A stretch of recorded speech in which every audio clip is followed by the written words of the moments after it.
guys, where today we are going to be going over our predictions for Week 11 of the 2025 NFL season. Quickly looking at what we did last week. Not as great as we did the previous 2 weeks where we got 10 and 11 games right. Still got 9 right, went 9 and 5 during Week 10, bringing our total record up to 94 and 55. We have two teams on bye week. I'm pretty sure it's the let me just check what teams we have on bye week. We have the Saints and the Colts on the bye week. So we have 15 games to go through. Let's start off with our Thursday night game, which is the Jets at the Patriots. Jets are 2-7. Patriots are 8-2. Patriots are pretty favored in this game, as you would expect. Patriots are one of the best teams in the league, and the Jets, despite getting a good win against the Browns, have obviously been struggling for most of the season. They just recently traded away Sauce Gardner and Quinnen Williams. I mean, the Jets' offense has struggled to do much of anything.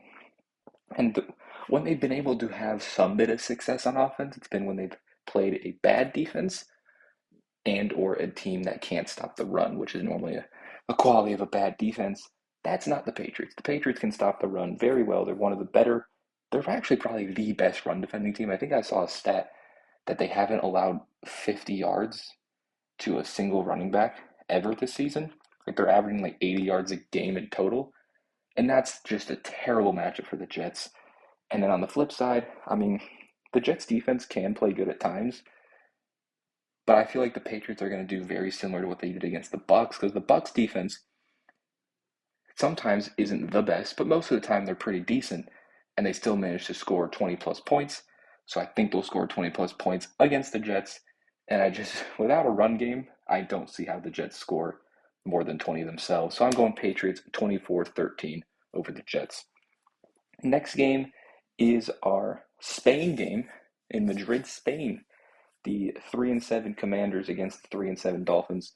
Dolphins small favorites against the Commanders, and obviously that's mainly because Jaden Daniels is out and the Commanders really have struggled as of late. However, I think they actually have a good chance of beating the Dolphins here. Dolphins are coming off of their immaculate upset win where they blow out the Bills at home. Vibes are high. They couldn't be better right now in Miami. Right? Mike McDaniel might have saved his job potentially. I still think he'll eventually get fired because it's just one win, but everything's going right. They're on top of the world, the Dolphins. And now they have to go against the Commanders team, which is very similar to them. An offense that can be good at times, because Mariota didn't look horrible against the Lions. And then defenses, which for the most part have not looked good most of the time. I think we could see a lot of a somewhat high scoring game because Mariota can every once in a while can look like a good quarterback in the air, and Tua, we saw just last week against Buffalo as well. He had a great game. So I think both quarterbacks can get after these secondaries in the pass game. It might be a little colder outside, being in Spain outdoors.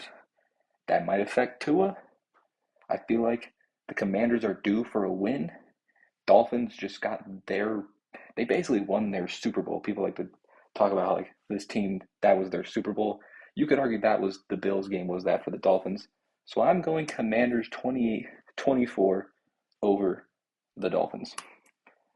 Now we have our first Sunday noon game between the Panthers at 5-5 and the Falcons at 3-6. Falcons, somewhat small favorites in this game, about 3.5 points, I'm pretty sure when I checked. Falcons coming off of their very tough overtime loss in Berlin to the Colts, and the Panthers coming off of a absolutely horrible loss to the Saints where they didn't look good in any aspect. Things just didn't go right at all in that game. They came off similar to what potentially could happen with the Dolphins. They came off of their amazing road win against the Packers, and then they did nothing against the Saints. So they could be due for a bounce-back game here against the Falcons. And the Panthers did beat the Falcons 30-0 earlier in the season, but I feel like that could give Atlanta a little bit of extra motivation going into this game because the last time these teams played, it did not go well at all for Atlanta. So I think that could play potentially in their favor. I think it might be a low-ish scoring game because, well, both of these defenses have shown times where they haven't been great. For the most part, the Falcons defense has been very good, as well as the Panthers defense. So I think it could be on the lower side of the score, and both offenses also have shown to be very inconsistent. These are probably the two most confusing teams in the NFL right now. You have no idea what version of each of these teams you're going to get. Panthers should be able to establish the run game. They didn't last week against the Saints, but they should be able to. I mean, the Falcons just let Jonathan Taylor run for 240 on them. And I can't necessarily say the same thing about the Falcons being able to establish the ground game against the Panthers, but because I think I just don't see one of these teams sweeping the other. I am going to go Falcons 24-20 over the Panthers. One of the games of the week, we got some good games this week. The first one is two 6-3 teams between the Bucks and the Bills. It might be snowing in this game, so that could play a factor in the favor of Buffalo. They are about 5.5-ish point favorites coming off of their very tough loss to the Dolphins, whereas the Bucks are coming off of a loss to the Patriots.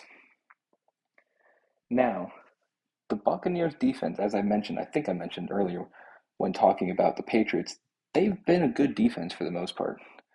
I mean, they did pretty good against the Patriots. If you got rid of the explosive plays that the Patriots had, I know you can't really get rid of them, but the Travion Henderson touchdowns, the Kyle Williams touchdown, the Patriots didn't do a ton on offense. So the Bucs defense has been pretty good this year, and their strength definitely has been in the ground game outside of, again, the explosives they gave up to Travion Henderson.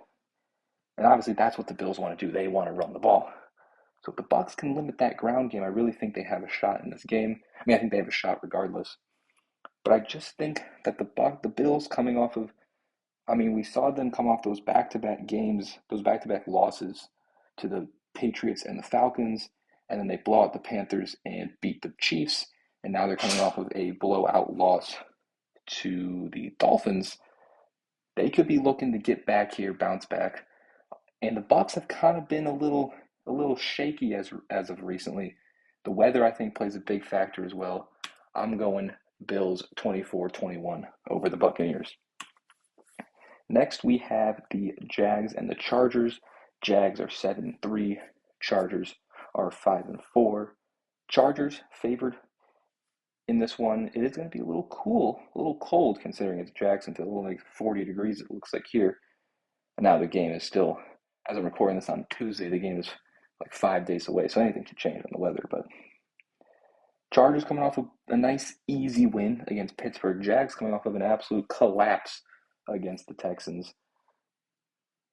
I just think the Jags can't stop a lot of quarterbacks. We just saw Davis Mills put up one of the best quarterback performances of the week against Jacksonville. And now you got Justin Herbert, one of the better quarterbacks in the league. Because the Chargers don't try to run the ball. The Chargers are not trying to run the ball. I know it's Harbaugh, Greg Roman, but they are throwing the ball a lot with Herbert. And the Jags' strength is their run defense. But the Chargers don't care about that. They want to throw the ball on the Jags' bad pass defense. So I expect a lot of points on the Chargers' end. And I just don't know if I trust this Jags offense. I mean, I don't know if Brian Thomas is going to play. We know Travis Hunter's out for the year. If they don't have Brian Thomas, I mean, Parker Washington and Jacoby Myers isn't horrible, but I just don't know if that's enough firepower against a very good Chargers pass defense. So I will go Chargers 27-21 over the Jags.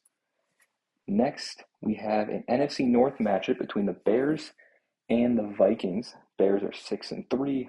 The Vikings are 4-5. Vikings, small home favorites here. Vikings are coming off of just not really a nice loss against Baltimore. It wasn't like a blowout or anything, but they just didn't look that good. Their defense played pretty solid, as you normally expect from Minnesota, but the offense just didn't give them enough. And then Chicago coming off of their little comeback win, their 10-point fourth quarter comeback, I think it was, against the Giants. Bears have been very good on offense, very bad on defense. The Vikings have been very good on defense with a little inconsistency and inconsistent to I mean, they've been bad on offense, but that was when they had Carson Wentz. With J.J. McCarthy, they've been a much outside of that Falcons game. The Vikings offense has been significantly better with J.J. McCarthy, although still inconsistent. The Vikings are home here, and they're good at defending the pass. Um, so the Bears are going to have to rely on their run game, which has been working with Monungai, DeAndre Swift, even Caleb Williams has gotten a lot of rushing production this season. I think it's going to be a highish scoring game. Vikings did win last time with their comeback on Monday Night Football. I just think it's going to come down to what defense makes the stop. And I think I trust Minnesota's defense more, so I'm going to go Minnesota 28-23 over the Bears. This game, I don't think will be quite as close between the 5-3-1 Green Bay Packers and the 2-8 Giants. Packers big favorites in this game. I mean, if Jackson Dart plays, I don't think it's going to be close. But if Jackson Dart does not play, I don't even think this game will be close at all. Packers are coming off of two horrible losses to the Panthers and the Eagles, both at home, both where their defenses played great and the offense just didn't give them anything.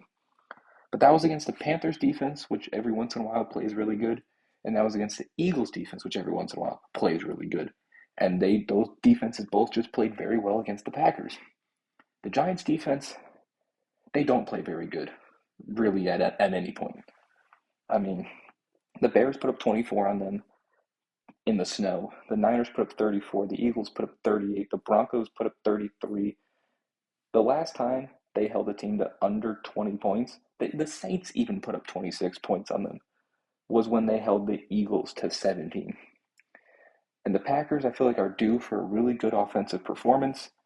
And I think the big thing, because Love hasn't been consistent really as of recently in those two losses. But what has been consistent is Josh Jacobs. This Giants run defense is not going to stop Josh Jacobs at all. The Packers have so many receiver injuries. Jacobs might get 30 carries this game for he's going to do what Jonathan Taylor had 30 and 240, 32 carries for 240 against the Falcons. I wouldn't be surprised if Josh Jacobs, I don't know if he'll have that good of a game, but if he gets 30 carries for 150 plus and 2 touchdowns, I wouldn't be surprised. I'm going Packers 28-17 as my lock of the week over the Giants. Next, we have an AFC North match. We actually have two this week. But the first one is the 3-6 Bengals against the 5-4 Steelers. Steelers, solid favorites in this as the home team. No Joe Burrow still, but although he is practicing, so we could get Joe Burrow coming back somewhat soon.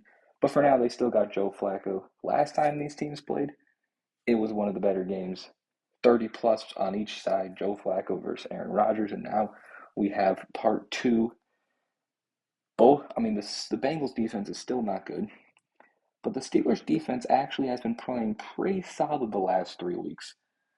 They are going against a Bengals team coming off the bye though, and any offense is going to do well against Cincinnati. That's not a question. But the Steelers' offense does not give me hope that they are going to once again put up 30 against Cincinnati. They have been very inconsistent. They should be able to run the ball and probably even pass the ball, but I don't know if I trust this Pittsburgh offense. And you know what? Bengals are coming off a bye.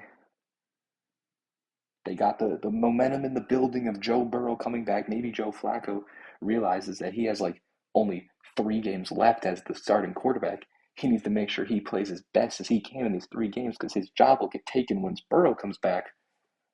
My upset of the week is the Bengals over the Steelers, 28-27. Here's a division game that does not need much talking. It's between the 4-5 Texans and the 1-8 Titans. Texans, big favorites. They've played pretty well.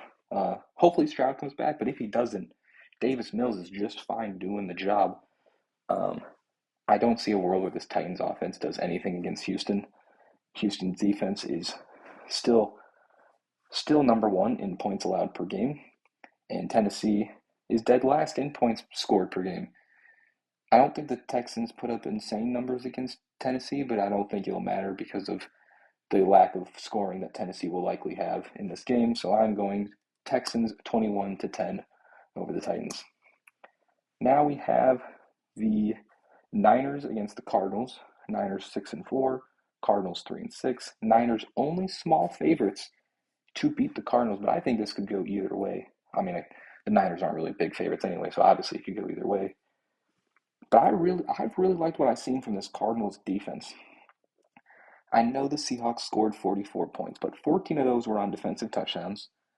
And maybe, I don't know the exact way the game went. I don't remember exactly how. But there might have been some other points that the Cardinals gave up when the game was basically over 35-0. But overall, and that's the Seahawks offense, they're really good. Overall, the Cardinals defense has been actually very impressive. And the Niners defense has not. Again, it's because of the injuries. We know it's not their fault. But I feel like the way to beat the Niners is just to limit that offense. If you can limit that offense enough, and you have a competent offense, which with Jacoby Brissett, the Cardinals do have a competent offense.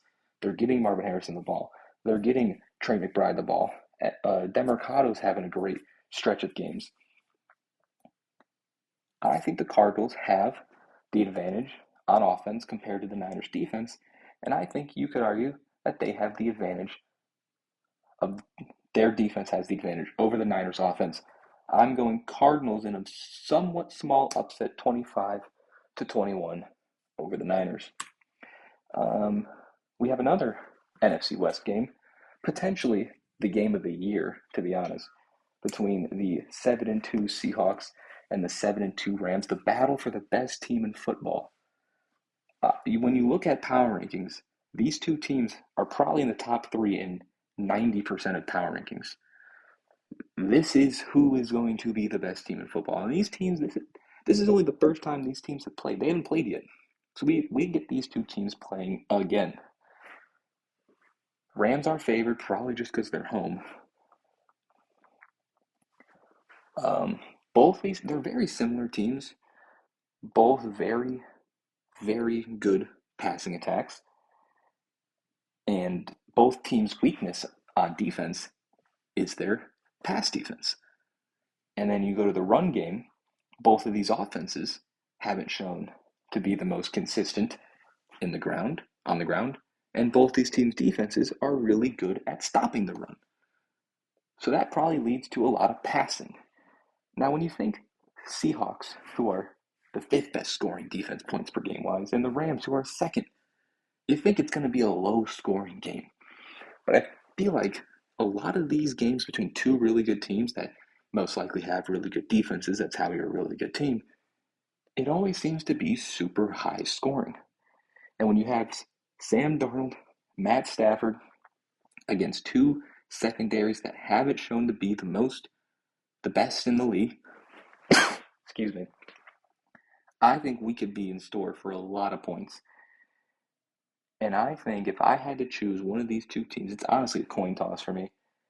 I'm pretty sure, I looked it up, Mike Macdonald, the Seahawks coach, is like 11-1 on the road since he became head coach of the Seahawks, which is insane. Their two losses this year have been at home to the Niners in week 1 and to Tampa. So I'm actually going to go with the Seahawks 31-28 over the Rams. Now, we went from potentially the game of the week to potentially not the game of the week here between the Ravens and the Browns. Ravens are 4-5 on a 3-game win streak. Browns are 2-7 after losing to the Jets. Ravens big favorites. I mean, the Browns did do a very good job at stopping the run last time these two teams played, doing a very containing Derrick Henry very well, and they still lost by 24 points. So I don't think that we will get that same, even if they can stop Derrick Henry. It didn't matter last time. I don't think it'll matter this time. I don't think they win by 24, the Ravens. But I do think the Ravens win, especially because their defense has actually played very well recently. So is Cleveland, so I don't think the Ravens score 40. But I do have the Ravens winning 24-17 over the Browns. Next is the Chiefs Broncos. Chiefs are 5-4 coming off the bye week, and the Broncos are 8-2 coming off of a one of the worst wins I've ever seen in my life between the Broncos and the Raiders. Neither team wanted to win that game. And yes, the Broncos are 8-2, but the Chiefs are still favorites. The Chiefs are on the road and are favored to beat the Broncos, and the Broncos have three more wins than them. The Broncos, yes, they're 8-2. That is solely because of their defense and Bo Nix's ability to be good on offense in the fourth quarter or at the end of games every once in a while. This Broncos offense has been it's a tough watch for this Broncos offense.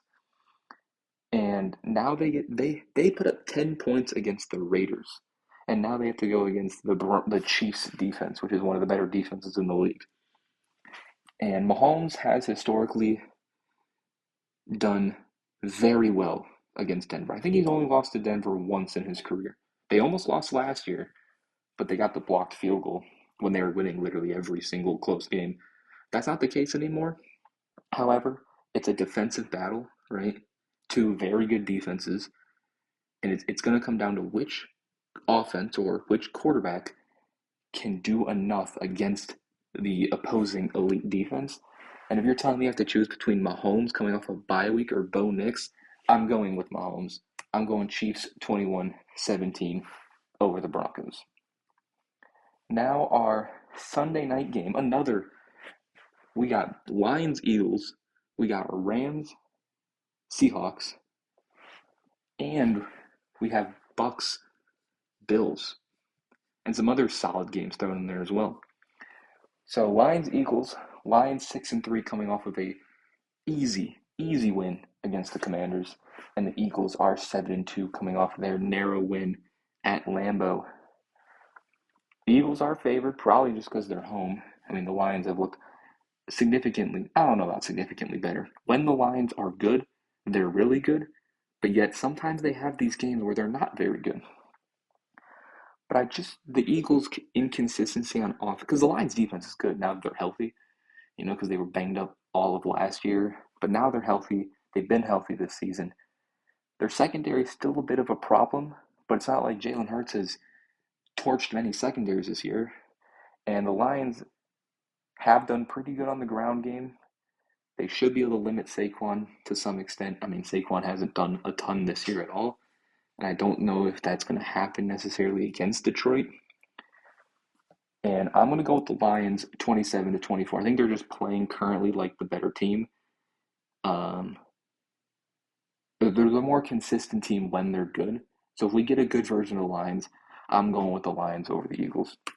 And our last game, Monday night, between the Cowboys and the Raiders. I don't know why this is a Monday night game, but the 3-5-1 Cowboys against the 2-7 Raiders. Cowboys are favorites. I mean, they're coming off a bye. Raiders are coming off of. I mean, their last two losses, they lost by like a combined 4 points against the Jags and the Broncos. It's probably going to be a game where both teams score 20. It's the Cowboys. We know how that goes. But I mean, I don't think the Cowboys are going to score like 35 points because the Raiders' defense every once in a while is decent. But do I trust the Raiders' offense enough? Like, they'll be able to score against Dallas. Everyone can. But I just don't know if I trust them enough. And Quinnen Williams is on the team now, so you got Quinnen Williams and Kenny Clark. They can limit Ashton Jeanty in the ground game. I'm going Cowboys 28-22 over the Raiders. And that will conclude our predictions for Week 11 of the 2025 season. In the comment section below, let me know some of your predictions for this week's games. And if you enjoyed the video, make sure to leave a like and subscribe if you're new. And I'll see you guys next time. Peace.